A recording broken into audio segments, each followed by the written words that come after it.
Kawikaan, Chapter 21. Ang puso ng hari ay nasa kamay ng Panginoon na parang mga batis, kumikiling saan man niya ibigin. Bawat lakad ng tao ay matuwid sa kanyang sariling mga mata, ngunit tinitimbang ng Panginoon ang mga puso. Gumawa ng kaganapan at kahatulan ay lalong kalugod-lugod sa Panginoon kaysa hain. Ang mapagmataas na tingin at ang palalong puso, siyang ilaw ng masama ay kasalanan. Ang mga pag-iisip ng masipag ay patungo sa kasaganaan lamang, ngunit bawat nagmamadali ay sa pangangailangan lamang. Ang pagtatamo ng mga kayamanan sa pamamagitan ng sinungaling na dila ay singaw na tinatangay na paruot parito noong nagsisihanap ng kamatayan.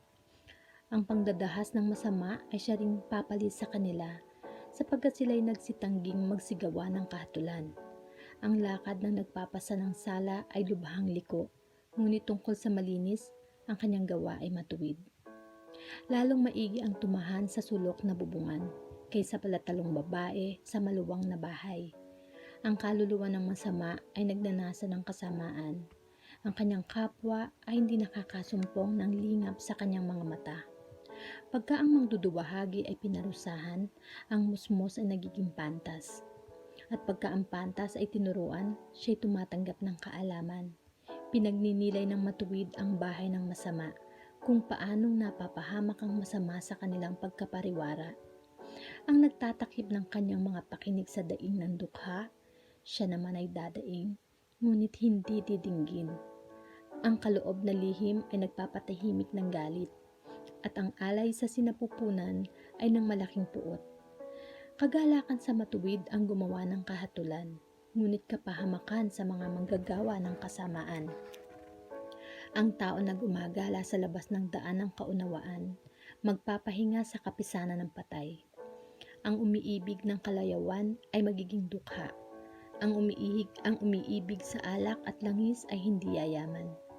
Ang masama ay isang katubusan para sa matuwid, at ang taksil ay sa lugar ng matuwid. Lalong maigi ang tumahan sa ilang nalupain kaysa makisama sa palatalo at magagaliting babae. May mahalagang kayamanan at langis sa tahanan ng pantas, ngunit ito'y sinasakmal ng mangmang. Ang sumusunod sa katwiran at kagandahang loob, nakakasumpong ng buhay, katwiran at karangalan. Sinasampalang pantas ang bayan ng makapangyarihan at ibinabagsak ang lakas ng pagkakatiwala niyaon. Sino mang nag-iingat ng kanyang bibig at kanyang dila, nag-iingat ng kanyang kaluluwa mula sa mga kabagabagan. Ang palalo at mapagmataas na tao, manglilibak ang kanyang pangalan. Siya'y gumagawa sa kahambugan ng kapalaluan. Ang nasa ng tamad ay pumapatay sa kanya, sapagkat tumatanggi ang kanyang mga kamay sa paggawa. May nag-iimbot sa kasakiman buong araw, ngunit ang matuwid ay nagbibigay at hindi nagkakait. Ang hain ng masama ay karumal-dumal. Gaano pa nga pagka kanyang dinadala na may masamang isip? Ang sinungaling na saksi ay mamamatay, ngunit ang taong nakikinig ay magsasalita upang mamalagi. Ang masamang tao ay nagmamatigas ng kanyang mukha, ngunit tungkol sa taong matuwid, nag-aayos ng kanyang mga lakad. Walang karunungan o kaunawaan man o payo man laban sa Panginoon. Ang kabayo ay handa laban sa kaarawan ng pagkabaka. Ngunit ang pagtatagumpay ay sa Panginoon. Chapter 22. Ang mabuting pangalan ay maiging piliin kaysa malaking kayamanan, at ang magandang kalooban kaysa pilak at ginto. Ang mayaman at ang dukha ay nagkakasalubong kapwa. Ang Panginoon ang may lalang sa kanilang lahat. Ang mabait na tao ay nakakakita ng kasamaan at nagkukubli, ngunit dinadaanan ng musmus at nagtitiis. Ang kagantihan sa kapakumbabaan at ang pagkatakot sa Panginoon ay kayamanan at karangalan at buhay. Mga tinik at mga silo ay nangasa daan ng mangdaraya. Ang nag-iingat ng kanyang kaluluwa ay lalayo sa mga iyon. Turuan mo ang bata sa daan na dapat niyang lakaran, at pagka tumandaman siya, ay hindi niya hihiwalayan. Ang mayaman ay magpupuno sa dukha, at ang manghihiram ay alipin na nagpapahiram. Siyang naghahasik ng kasamaan ay aani ng kapahamakan. At ang pamalo ng kanyang puot ay maglilikat. Ang may magandang loob na mata ay pagpapalain, sapagkat nagbibigay ng kanyang tinapay sa dukha.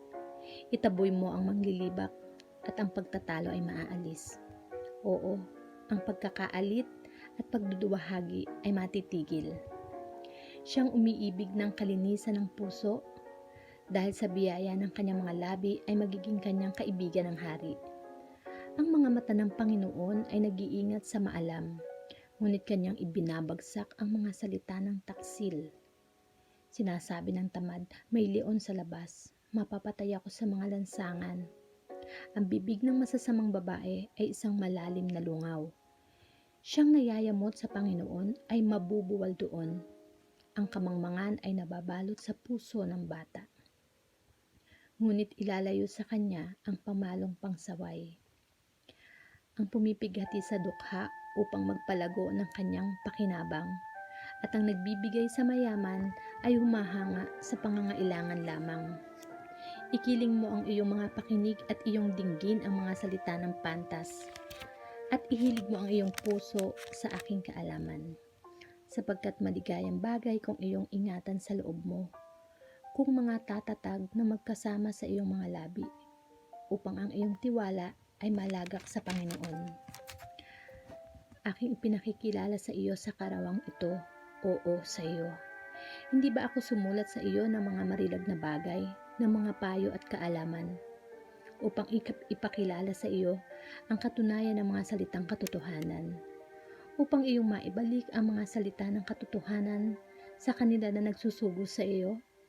Huwag kang magnakaw sa dukha, sapagkat siya'y dukha. Ni pumighati man sa nagdadalamhati sa pintuang bayan, sapagkat ipakikipaglaban ng Panginoon ang kanilang usap, at sasamsam ng buhay yaong nagsisisamsam sa kanila. Huwag kang makipagkaibigan sa taong magagalitin, at sa mainiting tao ay huwag kang sasama. Baka ka matuto ng kanyang mga lakad at magtamo ng silo sa iyong kaluluwa. Huwag kang maging isa sa kanila na nakikikamay, o sa kanila na mga nanagot sa mga utang. Kung wala kang ibayad, bakit kanyang kukunin sa iyo ang iyong higaan? Huwag mong baguhin ang dating muho ng lupa na inilagay ng iyong mga magulang. Nakikita mo ba ang taong masipag sa kanyang gawain? Siya'y tatayo sa harap ng mga hari, hindi siya tatayo sa harap ng mga taong hamak. Chapter 23. Pagka ikaw ay nauupong kumain ng kasalo ng isang pangulo, kilalanin mong maigi siya na nasa harap mo, at maglagay ka ng sundang sa iyong lalamunan.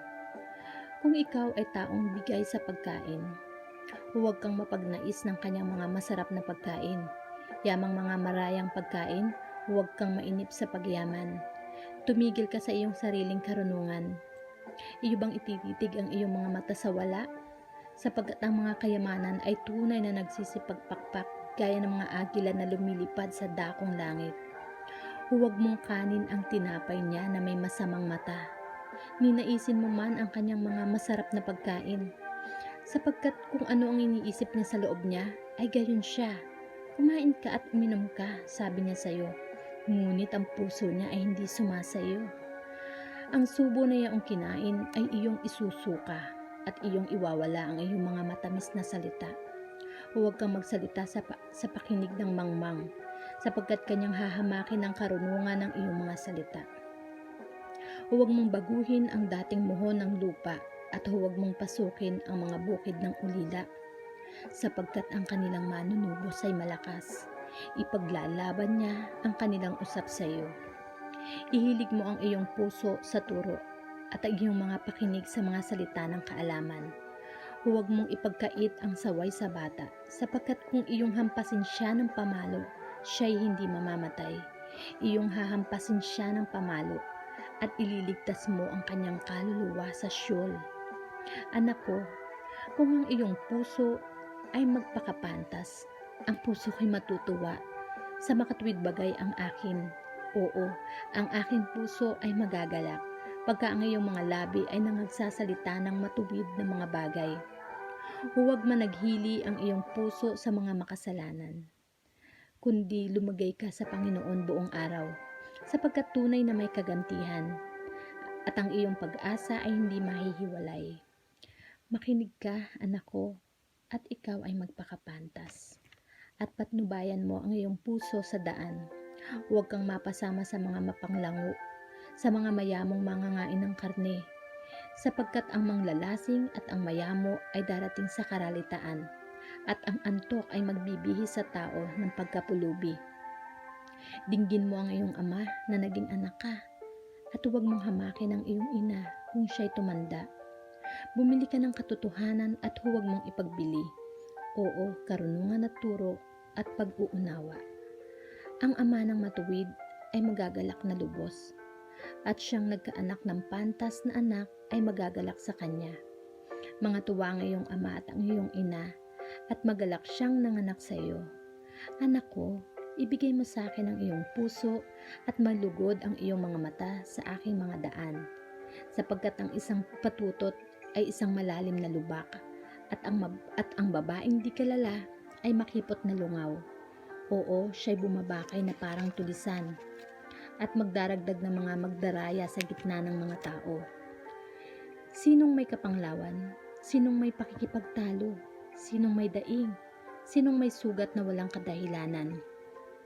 Sino ang may maningas na mata? Silang nangaghihintay sa alak. Silang nagsisiyaon upang humanap ng pinaghalong alak. Huwag kang tumingin sa alak pagka mapula. Pagka nagbibigay ng kanyang kulay sa saro, sa huli ay kumakagat ito na parang ahas at tumutukang parang ulupong. Ang iyong mga mata ay titingin ng mga katuwang bagay, at ang iyong puso ay nagbabadya ng mga magdarayang bagay. Oo, ikaw ay magiging parang nahihiga sa gitna ng dagat, o parang nahihiga sa dulo ng isang palo ng sasakyan. Kanilang pinalo ako, iyong sasalitain, at hindi ako nasaktan. Kanilang hinampas ako at hindi ko naramdaman. Kailan gigising ako? Aking hahanapin pa uli. Chapter 24. Huwag kang managhili sa mga masasamang tao, ni magnasa ka man na masama sa kanila, sapagkat ang kanilang puso ay nag-aaral ng pagpighati, at ang kanilang mga labi ay nagsasalita ng kalikuan. Sa karunungan ay natatayo ang bahay, at sa pamamagitan ng unawa ay natatatag. At sa pamamagitan ng kaalaman ay napupuno ang mga silid ng lahat ng mahalaga at maligayang mga kayamanan. Ang pantas na tao ay malakas, oo, ang taong maalam ay lumalago sa kapangyarihan. Sapagkat sa pamamagitan ng pantas, sa pamamatnubay ay makikipagdigma ka, at sa karamihan ng mga tagapayo ay may kaligtasan. Karunungan ay totoong mataas sa ganang mangmang. Hindi niya binubuka ang kanyang bibig sa pintuang bayan. Siyang kumakatha ng paggawa ng kasamaan, tatawagin siya ng mga tao na masamang tao. Ang pag-iisip ng kamangmangan ay kasalanan, at ang mangduduwahagi ay karumaldumal sa mga tao. Kung ikaw ay manglupaypay sa kaarawan ng kasakunaan, ang iyong kalakasan ay munti. Iligtas mo silang nangagdala sa kamatayan, at ang mga handang papatayin ay tingnan mo na iyong ibalik. Kung iyong sinabi, narito, hindi kami nakakaalam nito, hindi ba niya binubulay na tumitimbang ng mga puso? At siyang nag-iingat ng iyong kaluluwa, hindi ba niya nalalaman? At hindi ba niya gagantihin ang bawat tao ayon sa gawa niya? Anak ko, kumain ka ng pulot sapagkat mabuti, at ang pulot bukyutan na matamis ay iyong lasa. Sa gayoy matuto ka ng karunungan na malalagay sa iyong kaluluwa. Kung iyong nasumpungan nito, sa gayoy magkakaroon ka ng mga kagantihan, at ang iyong pag-asa ay hindi mahihiwalay. Huwag kang bumakay o masamang tao sa tahanan ng matuwid.